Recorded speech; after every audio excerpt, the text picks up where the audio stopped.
Hitting $10,000 for the first time feels like it should be the moment you finally relax. You expect pride, security, relief. But instead, something strange happens. Nothing feels the same. You feel more aware of your money, more protective of it, more anxious about losing it. And somehow, even with more than you've ever had, you don't feel richer. You just feel different. That's because $10,000 isn't just a number. It's a turning point. A psychological threshold where your relationship with money quietly shifts in ways most people never talk about. So today, we're breaking down the 7 things that change the moment you cross that line, mentally, emotionally, and financially. And if you're building toward financial stability or trying to understand your own money mindset better, make sure to subscribe, because videos like this will help you navigate every stage of the journey. Let's get into it. Thing 1. You no longer feel broke, but you don't feel secure either. One of the strangest things about reaching $10,000 is that it places you in a financial gray zone. You're not struggling anymore. You're past the panic of living paycheck to paycheck. Yet, at the same time, you don't feel anything close to secure. It's like graduating from, I can't afford anything, to I can afford things, but I probably shouldn't. You finally have enough money to breathe, but not enough to relax. Enough to feel proud, but not enough to feel safe. Enough to stay out of trouble, but not enough to escape it. And that tension creates an emotional confusion most people never expect. Because $10,000 is the first moment where you have something to lose. And having something to lose feels very different from having nothing at all. This middle zone is uncomfortable, but it's also where your mindset begins to shift, and that shift is exactly what sets the stage for real financial growth. Thing 2. Money stops feeling like income and starts feeling like a responsibility. Before you reach $10,000, money feels simple. It comes in, it goes out, and you don't think much beyond the next paycheck. It's a flow, something you manage in motion. But once you cross 5 figures, everything changes. Money stops feeling like movement and starts feeling like something you must protect. That balance in your account isn't just extra cash anymore. It feels like a responsibility, a marker of the progress you've made and the progress you could lose. This is where loss aversion kicks in hard. Your brain becomes far more sensitive to the idea of losing money than it is excited about gaining more. So instead of feeling empowered, you feel cautious, guarded, even a little fearful. And that shift is completely normal. $10,000 is the first time money feels real, not theoretical, not temporary, not survival mode. It's the first time your decisions seem like they have lasting consequences, and that awareness can be heavy. But it's also the moment you start treating money with intention instead of impulse, and that mindset shift becomes the foundation for everything that comes next. Thing 3. Every purchase suddenly feels more serious. Once you hit $10,000, something subtle but powerful happens. Spending stops feeling casual. Before, buying something for $20 or $50 barely registered. It was just part of living. But now that you've built your first real cushion, every purchase feels like it carries weight. You start noticing the trade-offs. You start thinking in opportunity costs. You start asking, do I really want this, or would I rather keep the progress I've made? That's because for the first time, you understand what money can become, not just what it can buy. $50 isn't just $50 anymore. It's future value. It's growth. It's part of the foundation you fought to build. So even small decisions feel bigger. Not because you're being cheap, but because you're finally aware. You're paying attention. You're thinking long term. This shift can feel uncomfortable at first, but it's one of the strongest signs you're moving from impulsive spending to intentional wealth building. Thing 4. Your comparison point quietly shifts upward. When you had $2,000 in your account, you didn't compare yourself to anyone.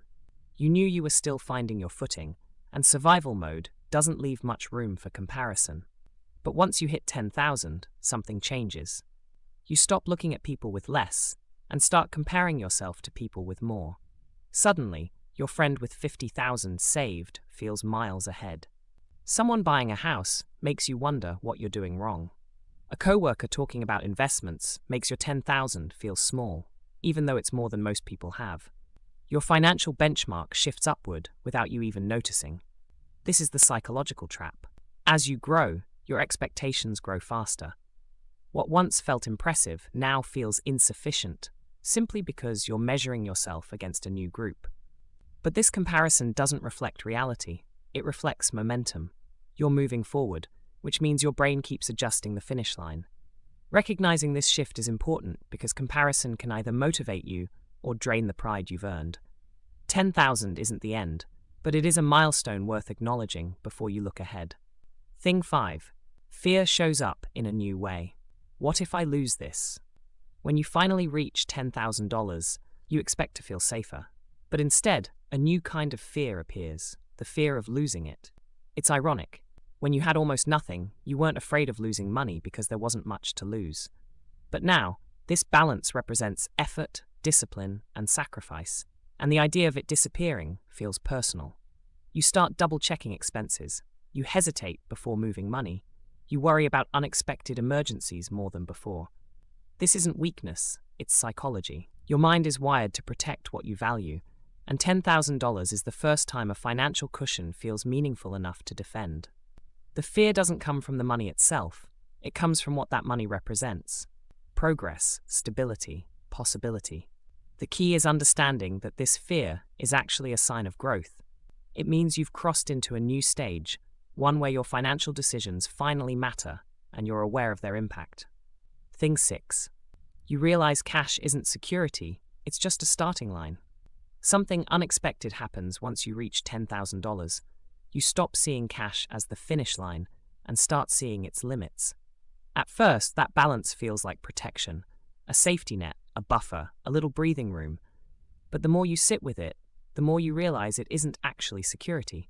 It's just the beginning of it. You start noticing how quickly inflation eats at your savings. You understand that money sitting still loses power every year. And for the first time, you grasp that saving alone won't build the future you want. This is where most people have their first true awakening about investing. Not because they want to get rich, but because they finally understand that holding cash keeps them stuck in place. $10,000 shows you something no smaller number ever could. Money doesn't protect you unless it grows. Security isn't the number in your account. It's what that number can become when you put it to work. That realization is the moment people shift from savers to builders, and it changes everything. Thing 7. Your identity begins to shift from survivor to builder. For most of your life, money has been about getting through the month, covering bills, avoiding overdrafts, putting out fires. Your identity forms around that. You're someone who manages, someone who gets by. But the moment you cross $10,000, something subtle but powerful starts to shift. You stop seeing yourself as someone who's just trying to stay afloat, and you begin seeing yourself as someone who can create a future. You're no longer reacting to money, you're directing it. You're no longer hoping things go right, you're planning for them to. And that shift in identity is bigger than the money itself.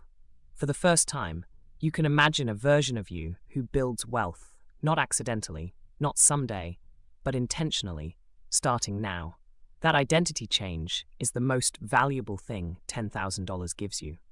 The money is just the proof. The belief is what changes your life. Reaching 5 figures in savings changes you in ways almost nobody warns you about. Your mindset shifts, your habits shift, your expectations shift, and suddenly, money feels heavier, more meaningful, and a lot more personal. But here's the truth. This stage isn't about feeling rich. It's about stepping into a new version of yourself. A version that builds, plans, and thinks long-term. If you protect this momentum, if you keep stacking and stay intentional, this is the moment that separates people who stay stuck from people who quietly build real wealth over the next decade. And if you're still on your way to this milestone, now you know what to expect when you get there. Before you go, make sure to subscribe so you never miss a new video like this. And if you want to keep the momentum going, watch my video on what actually happens when compounding finally takes over your portfolio. It pairs perfectly with everything we talked about today.